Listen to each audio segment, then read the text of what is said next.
അധികം പോസിറ്റിവിറ്റി ഇല്ലാതിരിക്കുന്നതാണ് എപ്പോഴും നല്ലത്. നമ്മൾ ഓവറായിട്ട് പോസിറ്റീവായിട്ടിരിക്കുക, അല്ലെങ്കിൽ ഓവറായിട്ടൊരു ഹോപ്പ് വെച്ചുകൊണ്ടിരുന്നിട്ട് ഇൻ കേസ് അത് കിട്ടിയില്ലെങ്കിൽ നമ്മൾ ഭയങ്കരമായിട്ട് അടിയിൽ പോകും. അപ്പോൾ അങ്ങനെ അടിയിൽ പോയി കഴിഞ്ഞാൽ പിന്നെ അതിനകത്ത് റിക്കവർ ചെയ്യാനും ഭയങ്കര ബുദ്ധിമുട്ടായിരിക്കും നമുക്ക്.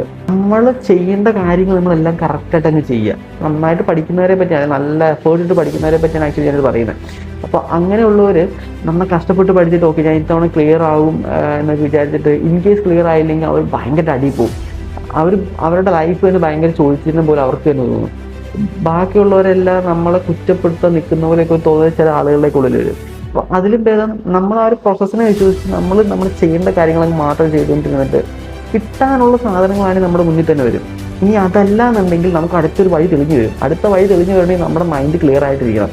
അപ്പോൾ മൈൻഡ് ക്ലിയർ ആയിട്ടിരിക്കാൻ എപ്പോഴും ശ്രദ്ധിക്കുക. അപ്പോൾ അതുകൊണ്ട് ഓവർ പോസിറ്റിവിറ്റിയിൽ കുമിഞ്ഞുകൂടിയിരിക്കുക, അല്ലെങ്കിൽ ഓവർ നെഗറ്റിവിറ്റിയിൽ കുമിഞ്ഞുകൂടിയിരിക്കുക വയ്ക്കാതെ ഒരു ന്യൂട്രൽ സ്റ്റേജിൽ ഇരുന്നിട്ട് ചെയ്യേണ്ട കാര്യങ്ങളൊന്നും ചെയ്താൽ